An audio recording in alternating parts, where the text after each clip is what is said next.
चलिए अगला क्वेश्चन देखते हैं। निम्नलिखित में से कौन एक वैध प्रथा का आधारभूत तत्व नहीं है? ऑप्शन ए प्राचीनता, बी निरंतरता, सी अनिश्चितता या डी शांतिपूर्ण उपयोग। कौन सा इसमें से तत्व नहीं है? एक वैध प्रथा का, जो वैध प्रथा होती है उसका कौन सा तत्व नहीं है? तो अनिश्चितता नहीं है, यानी कि ऑप्शन नंबर सी इस क्वेश्चन का राइट आंसर है। ये भी आधारभूत तत्व है, ये भी तत्व है, ये भी तत्व है, परंतु अनिश्चितता एक वैध प्रथा का आधारभूत तत्व नहीं होती है। चलिए अब हम देख लेते हैं स्क्रीन को थोड़ा ठीक करके इस सवाल को कहाँ पूछा गया है। इस सवाल को पूछा गया है उत्तर प्रदेश सिविल जज एग्ज़ाम 2016 में। इसका एक्सप्लेनेशन भी हम लोग देख लेते हैं। अनिश्चितता वैध प्रथा का आधारभूत तत्व नहीं है, जबकि प्राचीनता, निरंतरता, शांतिपूर्ण उपयोग वैध प्रथा का आधारभूत तत्व होता है। ये इसका राइट आंसर एक्सप्लेनेशन हो जाएगा। अगला क्वेश्चन देखते हैं। एक रूढ़ि जिसकी प्राधिकारिता उसकी स्वीकृत तथा बाध्य होने वाले पक्षकारों के मध्य करारों में सम्मिलित किए जाने पर सशर्त आधारित होती है, वह है ऑप्शन ए सामान्य रूढ़ि, बी विधिक रूढ़ि, सी स्थानीय रूढ़ि या डी अभिसमयात्मक रूढ़ि। इस क्वेश्चन का right answer option number D होगा। अभिसमयात्मक रूढ़ि जो होती है उसकी प्राधिकारिता उसकी स्वीकृत व बाध्य होने वाले पक्षकारों के मध्य करारों में सम्मिलित किए जाने पर सशर्त आधारित होती है। चलिए इस क्वेश्चन को पूछा गया है 2009 में, आप देख सकते हैं। इसका थोड़ा सा एक्सप्लेनेशन भी हम लोग देख लेंगे। अभी समयात्मक रूढ़ियाँ वे रूढ़ियाँ हैं जो किसी करार के पक्षकारों को शासित करती हैं। पक्षकार कभी कभी अभिव्यक्त रूप से और कभी कभी संकेत के रूप से उनके बारे में सहमति रखते हैं। चलिए अगले क्वेश्चन पर चलते हैं। फ्रेडरिक कार्ल वॉन सेवरी ने संप्रेषित किया है कि विधायन के पूर्व रूढ़ि का स्थान है। रूढ़िगत व्यवहार के अनुकूल विधायन होना चाहिए। रूढ़ि विधायन से महत्वपूर्ण नहीं होती है, या रूढ़ि विधायन से वरीय होती है। नीचे कुछ कूट दिए गए हैं, ये चार मैंने आपको ऑप्शन बताए। 2, 3 और 4 सही हैं। 1, 3 और 4 सही हैं। 1, 2 और 4 सही हैं। 1, 2 और 3 सही हैं। इस क्वेश्चन का राइट आंसर है 1, 2 और 4 जो हैं वो सही हैं। यानी कि जो आपको दिए गए हैं कथन, उसमें से ये तीसरे वाला नहीं है। पहला भी सही है, विधायन के पूर्व रूढ़ि का स्थान है। दूसरा भी सही है, रूढ़िगत व्यवहार के अनुकूल विधायन होना चाहिए। फिर चौथा भी सही है, रूढ़ि विधायन से वरीय होती है। ऑप्शन नंबर 4 ये भी सही है। तो इस क्वेश्चन का right answer option number C होगा। 1, 2 और 4 सही हैं। इसका एक्सप्लेनेशन देख लेते हैं थोड़ा। ऐतिहासिक स्कूल के विधि शास्त्री, ये विधि शावी लिखा है, ये विधि शास्त्री कर लेंगे आप। सेवनी का मत है कि रूढ़ि का स्थान विधायन के पूर्व होता है, क्योंकि दीर्घकाल से निरंतर प्रचलित रूढ़ियों को ही विधायन द्वारा कानून का रूप दे दिया जाता है।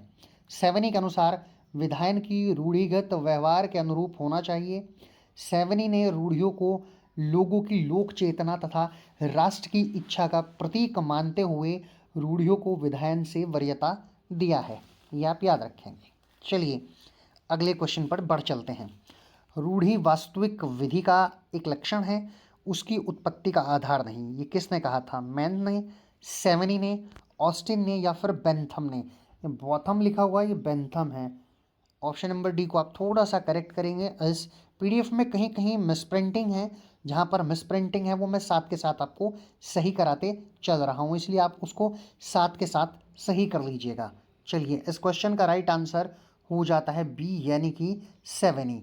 तो सेवनी ने कहा है कि रूढ़ि वास्तविक विधि का एक लक्षण है, उसकी उत्पत्ति का आधार नहीं। ऑप्शन बी इस क्वेश्चन का राइट आंसर है। चलिए इस सवाल को 2004 में पूछा गया था उत्तर प्रदेश की परीक्षा में। विधिशास्त्र की ऐतिहासिक विचारधारा के सेवनी का मानना है, सेवनी ऐतिहासिक विचारधारा के थे और उनका मानना है कि रूढ़ि वास्तविक विधि का एक लक्षण है, उसकी उत्पत्ति का आधार नहीं। सेवनी ने लोक चेतना का प्रतिपादन भी किया है, यह आप याद रखेंगे। चलिए अगले क्वेश्चन की तरफ चलते हैं।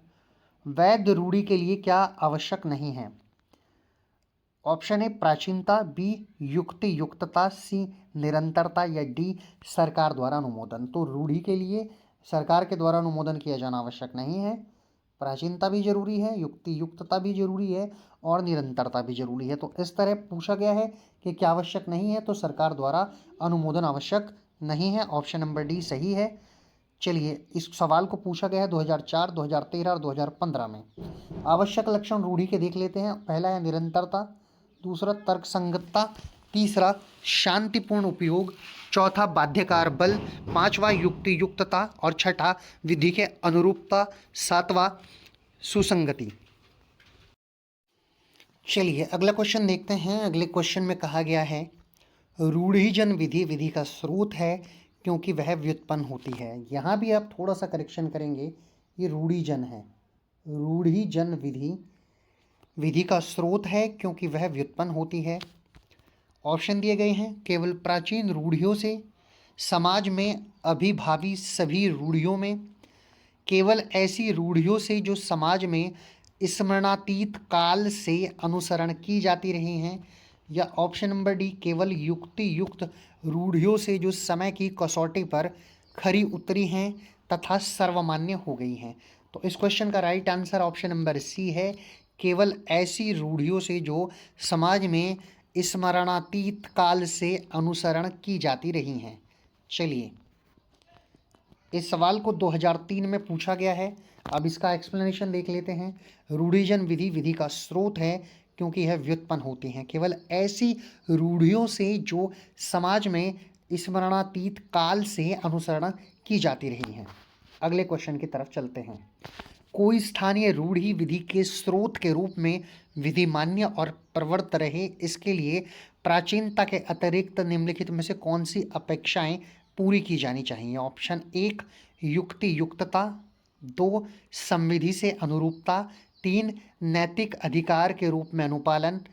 नीचे दिए गए कूट के अनुसार सही उत्तर चुनना है। इन तीन कूटों में से पहला ऑप्शन है, यानी ऑप्शन नंबर ए, एक, दो और तीन सही हैं, दो, दो और तीन सही हैं, सी एक और तीन सही हैं, या डी एक और दो सही हैं। तो इसका राइट आंसर है एक और दो सही हैं और तीसरा इसमें गलत दिया गया है।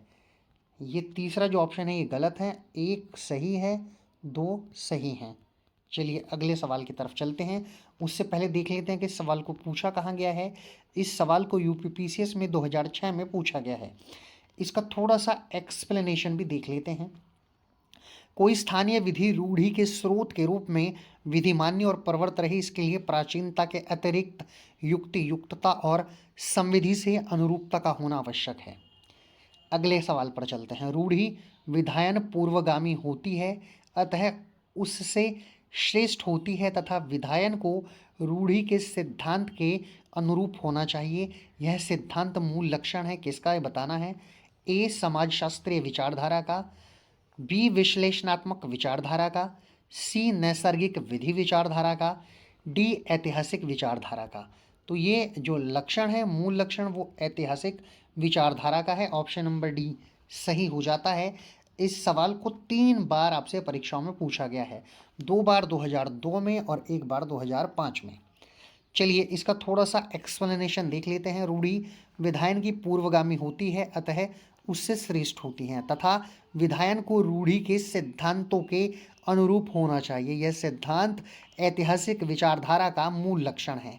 ऐतिहासिक विचारधारा रूढ़ि को विधि का प्रमुख स्रोत मानती है, ये आप याद रखेंगे। चलिए अगले सवाल पर चलते हैं। सामंड के अनुसार विधि के विधिक स्रोत, एक, विधि द्वारा मान्यता प्राप्त होते हैं, दो, विधि द्वारा कोई प्रारूपिक मान्यता नहीं होती, तीन, विधि का प्रवर्तन मध्यवर्ती होता है, या चार, एकमात्र द्वार है जिसे होकर नए सिद्धांतों को विधि में प्रवेश मिल सकता है। इन कथनों में से कौन सा सही है। एक और तीन सही है, एक और चार सही है, एक, तीन और चार सही है, केवल एक सही है। इसका राइट आंसर हो जाएगा ऑप्शन नंबर बी, एक और चार सही हैं। एक और चार देख लेते हैं। ऑप्शन नंबर एक है विधि द्वारा ही मान्यता प्राप्त होते हैं। ऑप्शन नंबर चार है एकमात्र द्वार है जिससे होकर नए सिद्धांतों को विधि में प्रवेश मिल सकता है। चलिए इसको देखते हैं कहाँ पूछा गया। इस सवाल को 2 बार पूछा गया है, एक बार उत्तर प्रदेश की परीक्षा में और एक बार उत्तराखंड की परीक्षा में। इसका एक्सप्लेनेशन भी देख लेते हैं। सामंड के अनुसार वैधानिक यानी विधिक स्रोत विधि द्वारा मान्यता प्राप्त ऐसे द्वार हैं जिनसे होकर नए सिद्धांत विधि में प्रवेश करके कानून का रूप धारण करते हैं। आगे चलते हैं, अगला सवाल देखते हैं। विधिज्ञों की राय यानी जो विधि को जानते हैं उन विधिज्ञों की राय विधि का साधारण स्रोत है, विधि का ऐतिहासिक सामग्री स्रोत है, विधि का विधिक सामग्री स्रोत है, विधि का स्रोत नहीं है। तो इसका राइट आंसर है विधि का स्रोत नहीं है। ये आप ध्यान रखेंगे। जो विधिज्ञों की राय है इसे राजस्थान की परीक्षा में 2008 में पूछा गया है। इसका थोड़ा सा एक्सप्लेनेशन पर नज़र डाल लेते हैं, देख लेते हैं। विशेषज्ञों की राय विधि शास्त्र के अंतर्गत विधि का स्रोत नहीं है, किंतु ग्रे ने विशेषज्ञों की राय को भी विधि का स्रोत माना है। तो आपसे ये भी पूछा जा सकता है कि किसने इसे विधि का स्रोत माना है। तो आप याद रखेंगे ग्रे ने इसे विधि का स्रोत माना है। और विधि शास्त्र के स्रोत कौन कौन से हैं वो देख लेते हैं। ऑप्शन दिए गए हैं, नंबर दिए गए हैं, कौन कौन से स्रोत हैं उनको दिया गया है। पहले नंबर पर रूढ़ि है जो स्रोत में आती है, दूसरे नंबर पर न्यायिक पूर्व निर्णय है जो स्रोत में आता है, और तीसरे नंबर पर विधायन है।